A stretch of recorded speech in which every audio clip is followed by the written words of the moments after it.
Hey guys, so this is my setup where I'm going to try and explain some of the ideas that are in Journal 6.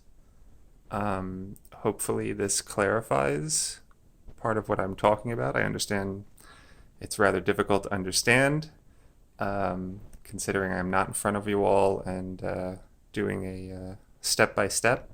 So I'm going to try and do that now.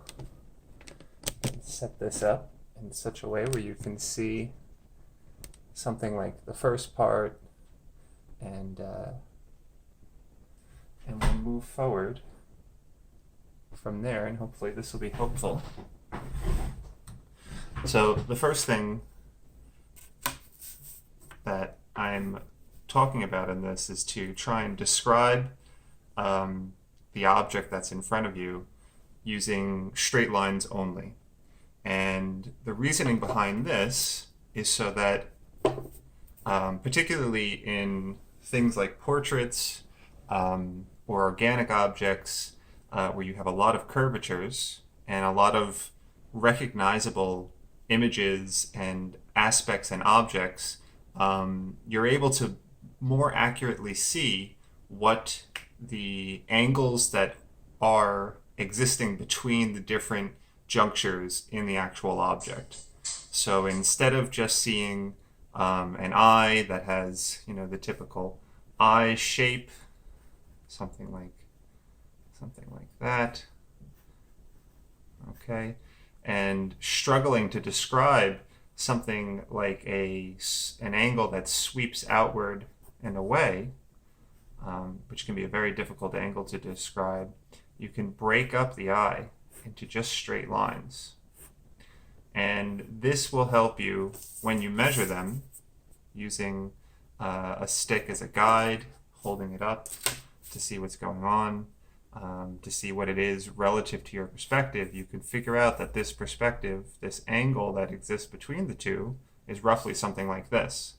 And so you start off, and what you're getting is something like a diamond shape, or perhaps it'll be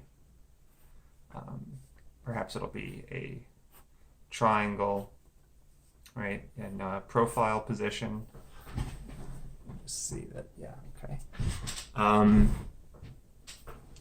You'll be able to better say that, okay, well, this line here on the bottom side of the eye, it's not exactly like this. Perhaps it's tilted out just a little bit. And you can see how that would really significantly, this kind of change in the angle here is going to be the thing that changes how the eye fits in the head, and therefore the way that the head is structured relative to you. So which way is it looking? And that gives the viewer a lot of information about how they're supposed to be seeing what that eye is.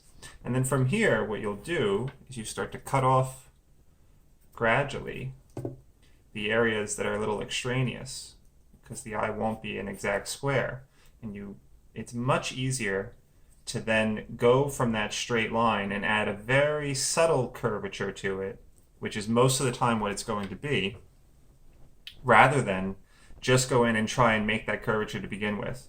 Because we all have a tendency to make that curvature more exaggerated than it actually is.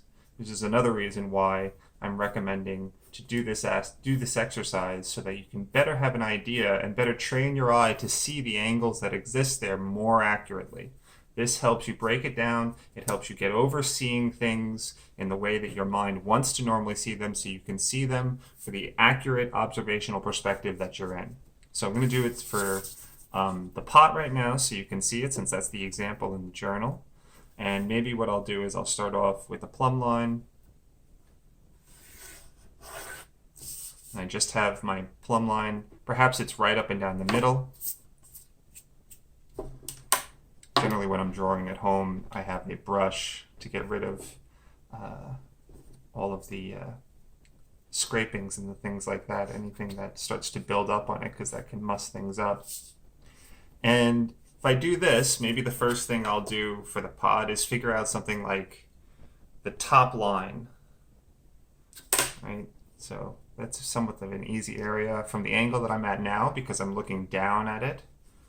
You know, it's a little bit skewed, so I can just do something like this. And this line, I'm not even, you know, you can make this line in such a way where I'm trying to figure where I want it to be, but right now, what you can do, now that you have this kind of cross section here, there's the cross, what you can do is you can say, well, where do I want the midpoint to be on my pot, and how far away from it is the next nearest segment that can give me a measurement. So for this pot, as I just showed you at the beginning of it, maybe it's going to be the furthest point on the lid.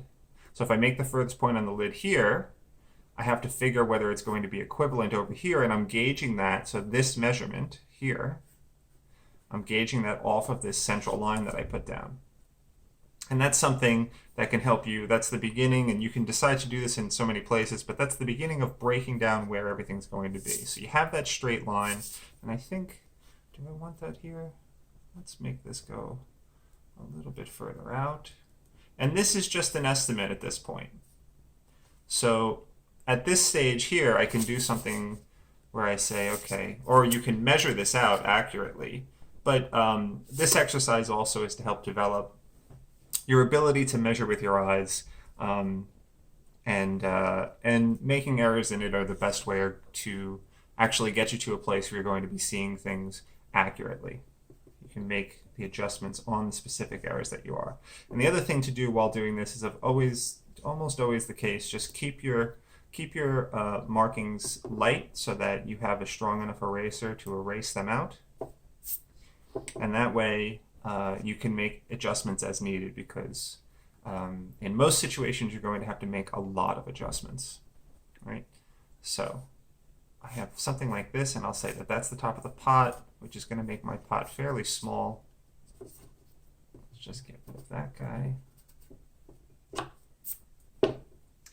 And then what I'll ask is something like, well, okay, a straight line from this, which is the edge of the pot, what's the next point over here that I need to figure out, and what's the angle perhaps.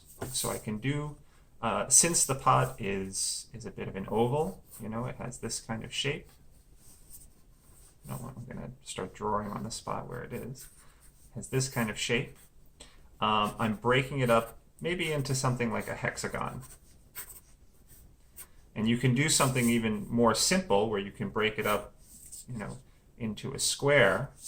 But I think that actually would make it more difficult for everybody, because then you break that square up into a hexagon and start off with a shape roughly that corresponds, and it doesn't have to be an absolute geometric symmetrical shape, but a shape that roughly corresponds to the thing that you're looking at, as it is in the example with these eyes here. Right, so here's the pot. Right, so. Okay, so if I'm moving on from here, and this is going to be in the way, which is great, and I say from this point, about how far from this point, which would it be its own plumb line, about how far from here is the end of the pot. So I'm trying to figure out, just like this distance, I'm now trying to figure out this distance.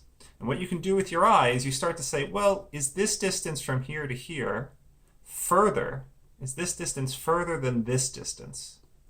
And that's the guess you can start to make. And, you know, sometimes it's difficult to do, and that's another reason why you would have something like a measuring stick that'll help you figure these things out and help you really gauge it. And even if you're not using the stick as a one-to-one measurement, you know, as that one-to-one ratio, you can still use a stick to gauge whether that measurement is going to be longer or shorter, or roughly the same. You can still use that stick even if you're beginning to use this by the measurement of your eye instead of just having this as that one-to-one ratio. And if I'm looking at this, I think, well, let's see here. Here to here. It's a little bit shorter. It's only a little bit shorter, actually. So I was pretty accurate putting it over here with my first guess. And so if that's the case, what I can do is I can decide, well, as I said before, I can decide to break this up into one line and figure out what that angle is here. So what's the angle between here and here that's averaged out? Or I can break this down the middle, and I break that into 2 points, which will be a little bit more accurate for the side of the curvature here, right? So instead of this, I would say, well, about how far is this furthest point? And actually, where the arc of this bends is a little bit closer to this point than it is to this point.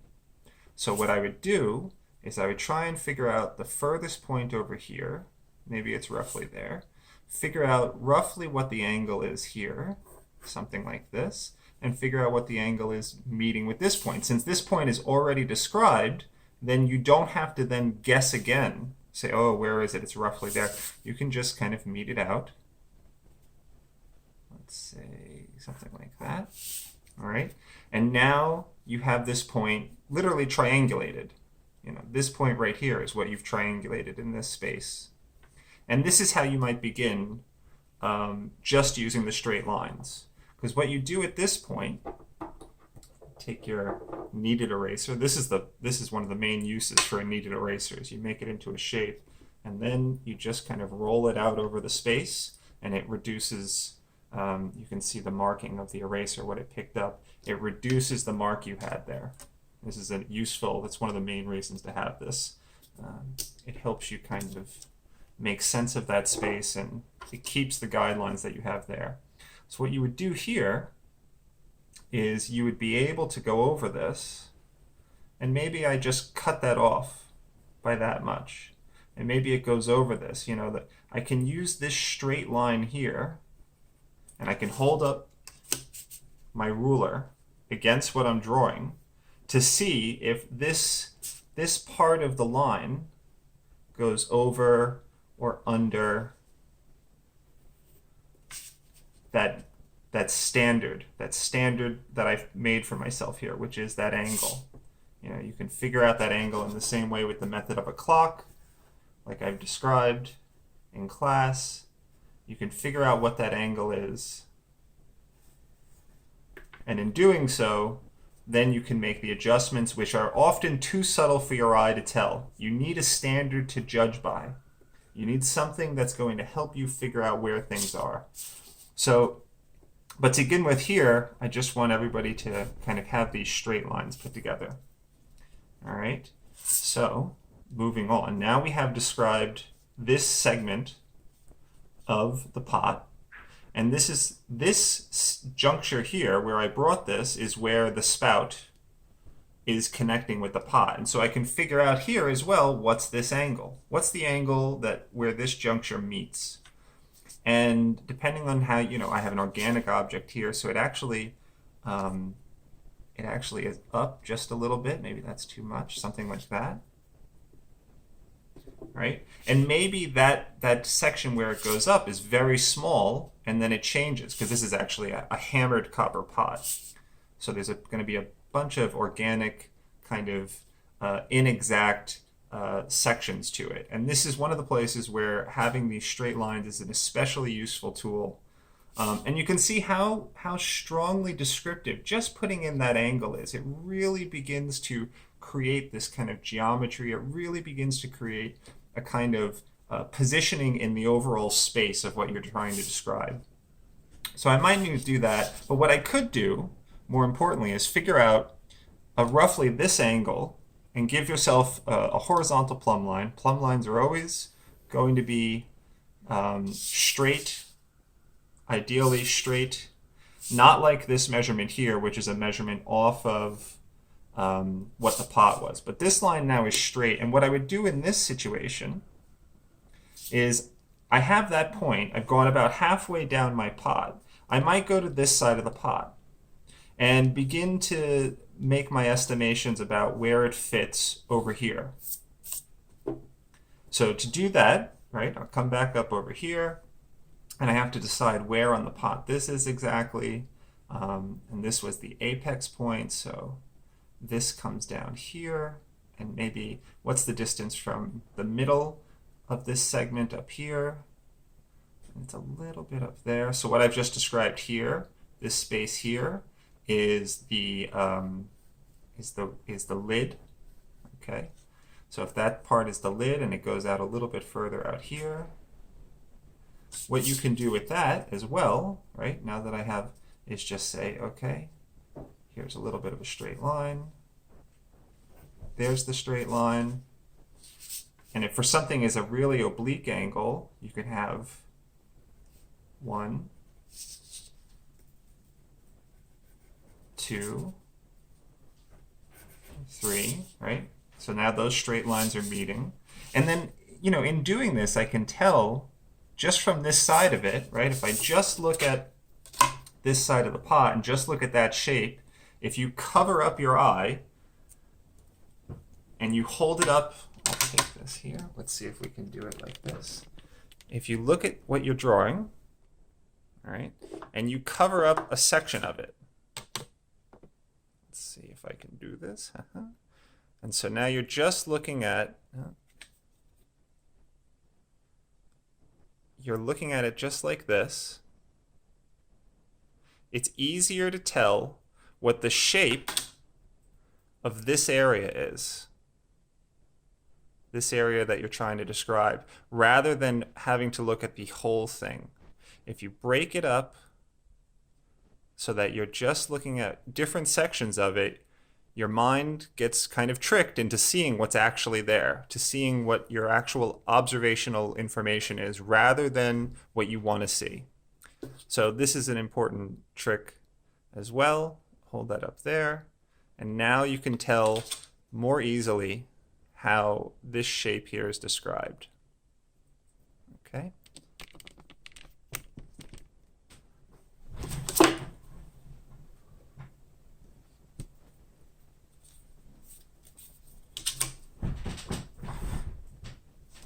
So we go back to this side, and I notice that, let's see, I chose this point or this point. Usefulness, important to do your erasures when you make decisions. And this angle continues going up. Right? It continues going up this way because that's kind of, the pot's kind of on an angle, and then curves down. So then I connect it to this. And then likewise over here, it comes down very obliquely. The curvature is fairly strong here. And then I can connect them where they meet. And so there's this kind of irregular, non-symmetrical hexagon shape here, with these different sides. And these are all straight lines, right? So if I fit them into just fewer straight lines, like into a square, okay, I would do each side like this. And this is the same kind of exercise that maybe I would do, I go up to this point and over here. And that's roughly the space that this fits in. So it's all of this space here.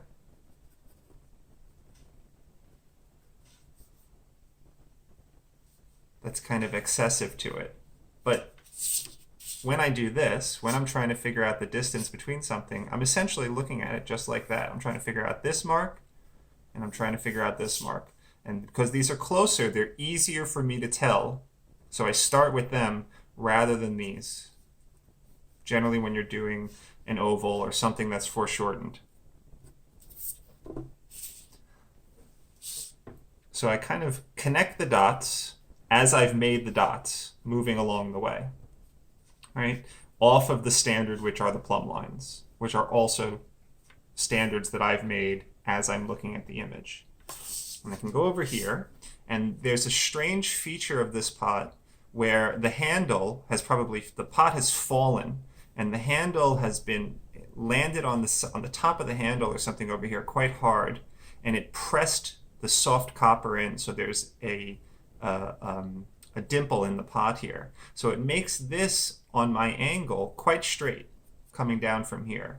And I can also say, well, it's not exactly right next to it. There's this little space here, and I can bring it out from there and start off a little bit further. and then see what that angle is roughly. And now I can, when I come down here and start to figure this out, now I have an idea of where to bring this line because I can gauge it against this. I can hold up my stick or my measuring straight line, straight angle, straight edge against this point and see how that works out, right? Where the end of this is relative to this point. And then this becomes the standard by which I figure out this space here.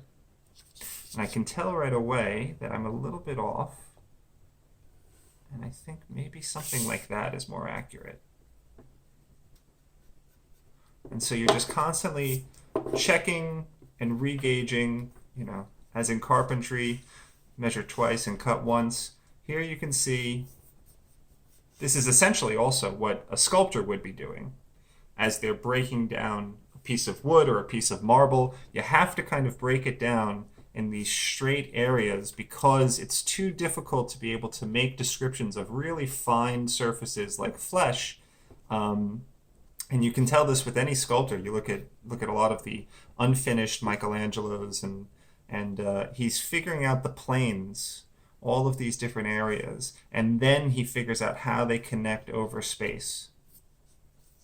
But that's roughly what we're doing here in this exercise. So now this point as well, you know, maybe that's a point that I can use as a plumb line at some area. Maybe I don't need to because I already have this one. But every time you come to a stop, you can kind of give yourself, and we have to go off this way as well, actually. So I'll make the line that way as well because we have to go off this direction. Every time you come to a point, that gives you another standard by which you figure out where everything else is. And as you can see, you know, it doesn't look like a pot yet. It doesn't look like much of anything yet. And that's because I'm not looking to describe the pot. I'm looking to describe all of the angles that these lines are sitting on and the distances between them. It's all about these relationships that lead up to become the description of your observational drawing. So these are the straight lines. Now here, maybe I'll figure out what this angle is, and it's not perfectly, well, it's close enough for a little bit. It's vertical up to a point, so I'll give myself a little bit of this, and I'll figure maybe, you know, so now for the length of this, I might look at something that's nearby like this, and say how far down does this go relative to this, right? So if this is one measurement, is it much further than this? And it's a little bit, it's kind of surprisingly further when I see it that way. So I'll put it down there. And then at the bottom here, there's a little bit of a curvature in. So I'll make another straight line there. And now I'm suspicious about this, about my measurements here. So what I'll do is I'll go back over here, and maybe I'll bring up a line down here, plumb line for myself here, and I'll say, well, what's the distance here of where the spout is connected to the larger pot? And I'll get myself some kind of idea, maybe something like this, right? Just as a thought. And what I can do as well is I can I can look for a measurement down here on the bottom of it so that it can help me figure out what this is instead of just leaping into this empty space. And what I have is a plumb line coming down from here, and what that line can connect to is where the base of the pot is. So I can figure out by checking that the base of a pot is a little bit on the outside of this. And then I can guess it's somewhere around here, right? And that way, when I connect this, if I give myself just, now if I look at it, I can see whether that starts to make sense, whether this shape makes sense just by putting in that simple outline, right? So this over here is just a guess, and I can guess from several different spots. And I can just try two, and then just by looking at them, just by kind of looking at them, I can tell by looking at this and then looking at my my actual still life, I can get an idea of whether this one is more accurate or this one is more accurate. I can make the judgment because I have it in front of me to guess. And so actually I think it might even be something more like this one in the middle. And I think that it drops lower down. So you have the center point here, and that's another point that I could go off of. Here's my center point. How much further down from the center point here that I made does the pot go? I think it goes somewhere down like this. The other thing that I have right below it is the stand that this is on. So I can kind of give myself an idea of where this stand is. Right? And you see how I'm just kind of plotting in a couple of different spots to see which one looks right. And this is the kind of thing I would look at it and check when I make a mark here or here or here. I'm kind of piecing this together in my head. And I'm only able to do this because I've practiced doing it for several years, and I keep that a very light kind of marking here for you to show you guys. Hopefully that's visible. Right? So it's one of these lines. Right? And then I look at what I'm looking at here in front of me, and I can guess, same way that I just did here. So now I have this is how you're able to kind of position yourself in a space where there isn't a lot of information for you, unlike up here where everything is kind of close together and it's easier to make an estimation about the size of these things. So here, I'll put that in and I'll figure out, well, what's the angle here? Let me just clear this up a little bit. All right. What's the angle here? Okay, put that mark in there. Does that make sense? And then I can start to just plot this out, by the shape of it, give myself an idea of the angle. Again, I'm just testing out a bunch of angles here. And if I feel like I'm happy enough with this, with the size of this, which is what I wanted to find out, now I can use that point. I can use that point and have a plumb line going this way, and it'll tell me where this point meets up with crucial areas over here. For instance, the bottom of the handle, or where the handle meets the pot. And so I would hold this up, and it tells me that there's this little dimple over here. And then if I figure out where that little dimple is, this little nodule on the bottom of the handle of the pot, that I can then place. And I know where it is because it's inside of the outside of the pot here. So I'll put it over here, and it's roughly,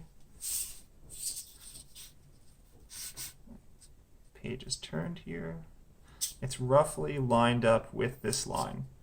It's right about there. So that's the spot, right? I've used this spot, and I've used this edge here. What's the distance between here and here before I get that? So now that I have that, I know that there's this spot here, and then what's the angle there? The angle here for where the pot is going, out in this direction. So I haven't even described the pot up here. I haven't described any of this handle up here, but I have a lot of information to help me figure out where it's going to sit. And I've begun to plot out where everything is, and everything is roughly a straight line still right now. And keeping it a straight line allows me to understand what these angles are more easily. It's more easy to do this when you have these straight lines. So I'll continue on, and I'll notice that from this point onward, this point, like I can say, what's this angle and what's this angle? And then that connects me to what angle this pot continues onward and how far down it continues. It begins to make that suggestion. So it's roughly the same angle as this. So I'll make a straight line like that, and I'll use this point to tell me where it's going to end. Make sure that's straight. Here's this far point, which is going to tell me what the relationship between here and the bottom of the pot. Now the pot has a little bit of a lip where its ledge is, and I can hold up my straight edge. It tells me it's on the inside of that point, so that's where it goes. And that means that I have a point here and a point here that I have to connect, and I make the decision, is it rounded off down here or does it come straight down from this point? And it's rounded off.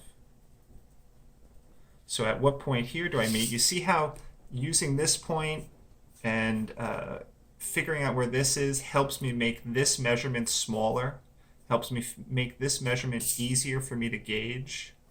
So I'll have a straight line there, and then I'll be able to make adjustments as needed, perhaps. And then this also tells me I can start to put in something like the bottom of the pot here. It comes out like that, and maybe it comes out like this. Maybe a little bit more. Okay, and now I have roughly the size of the pot, and you can make an assessment when you've made a completed area like this, and you can say, well, does it seem to like kind of fit into the rough outline of where I am? And you can start to backtrack because you know all of your steps. All of your steps are still here. So if you say, well, you know what, I preferred one of these markings, or maybe the marking that I had is not far down enough, or maybe it's in a spot that's a little bit off. Well, then you go back in time through your markings and you begin to make an estimation about where it is that you have to go to check that out. So I actually think that it's not so bad. Maybe the one place where I want to make an adjustment is over here. It might go out a little bit more. And I think I have to go, I think that this section here is a little bit squeezed in. So it means I have to go all the way back up here to get this marking, because I think it goes out a little bit more. And this kind of change, you know, the fact that I think it's probably here more than it was here, that sort of change, that happens if I move my head just a little bit, just like that. You know, if I'm looking at the object in this way and I move like this, you get that sort of change. And dealing with changes like that is one of the reasons why when you're working from life, it's so much more difficult than when you're working from a picture. Because in a picture, you can be sure that that's not going to happen. That's already been described. So if I do that, and then I continue on making, just kind of following the description, and then I check this against what I have in front of me, and then I bring it down to here, what that does, in effect, is it does what I wanted it to do, which is make this angle more like this angle. And I think that that makes the pot look a little bit more accurate. And what I'll do even more is I'll break this thing up into another grouping. So I'll bring this here, there. So now what I have is this section, and this is where you would use this guy.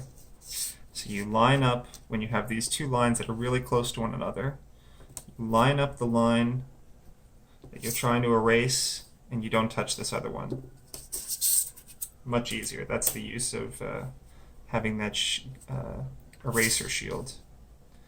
And this even here, maybe I'll break that into 2, and it'll give me a better sense of the shape of the pot here. And you can continue to do this. This is why I was showing you the Archimedes example, because in this here, one line becomes 2 lines, and it's a refinement. That's part of the definition of what it means. This is the gross estimation, this is a crude estimation, and this is a more specific estimation about how this goes. It's not exact because it's not infinite, it's broken up into 2 bits, but it helps you get that way. And then from here, you can begin to make that more fine curvature that is more closely associated to what you're seeing. So I'd have that. I can start to then piece together the rest of the shape, and maybe I'll do that quickly now so you guys can get, and I'll just jump in if I need to. So I'll have something like this. This handle goes a certain distance. I'll ask myself, what's the apex of the handle and where does it stand? Or what's the top of it? Here's the top of the pot here. That might be a better place. Okay, let's bring that out a little bit. And how about this point? Because it's gonna, that'll be more helpful. There's that top, okay. And I know that the top of the handle is just a little bit above that. So maybe it's here. And then I can go down and I say from this point, I have a mark. And that mark helps me get this area here. So what's the distance between here and here? And it's really very close to the top. Maybe something like right there. And it goes out at an angle, something like this. I don't want it to go to that one actually, I want it to go here. And I can figure out like the actual curvature of this is something like that. So I can figure it out by breaking this curvature down. This here, you know, lines up maybe roughly. I can say where on this curvature does this line meet? And that'll give me a place to make that mark. That'll give me a place to make this straight line, to make that angle. And then I can bring it up here. And then I can say to this point, doing this has helped me see, and I have this curvature here, which is probably confusing, but doing this has helped me see that this mark out here, which was my first guess, is probably too far. And this is another area where out in the nothing, in the void, it's, you know, you're on the edge of the organized world out here. So you have to make your estimations using what you have, and you just sort of leapfrog your way. So here I have this, and then what I can do is, let's say I want that to be the mark, I can bring down a line from there, and then I can make an estimation between here and here. So I see why I made this mark here, because I feel like this is not quite big enough. Or maybe the angle here is not quite enough. And I can start to, let's move it out to the middle there. I can start to get a sense of where this lies. No, let's go back to that. Let's go back to that original angle here. Because somewhere in here is where the furthest point out. This is the furthest point out, and it doesn't line up with anything else on my pot here. So this is the furthest point out. And it goes up to, oh, just below this point here. Continues on this angle. And it continues like this. Alright, so that's very oblique. And then I have to connect here to here. Because while there is a curvature, right, there is a curvature that fits this size here. There's a curvature. So I'd have to break that down. Maybe I connect these two spots. Or maybe I connect these two spots. Maybe that feels like it's more accurate. And I could be... So this here is a little thumb hold, which you'll see on the pot in the rest of the assignment. All right. And that thumb hold I would use also as a mark, figure out where everything sits. And I can figure out something like this angle here as well more easily if it's a straight line somewhere. Because it's not exact. It comes up this way and it comes up this way. It's one of those, it's a very difficult angle. So if I have it in straight lines, it might help me better see how it's sitting and how far it's sitting. And I can use this mark up here as well because it happens to sit just above where the top of the pot goes. So I know that it's out here somewhere.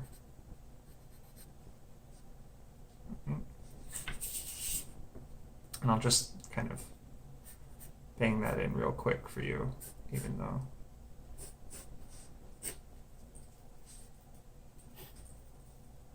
All right, this angle here, this angle here. It comes up this way, and then it breaks down, and it comes down this way, and then it's too big. So let's break that up. I know it's too big because of this angle. I know this is too big because this angle was too wide and it had to be more shallow. So you see how that informs me about the whole size of this because I was using the straight angles over here. In any case, now you have a rough outline of what the pot looks like. And you can start to put in all of the other features of whatever it is that you're drawing. And this gives you enough information to then make your minor adjustments and clean up your image and get to a place where you then can start the next stage of the journal.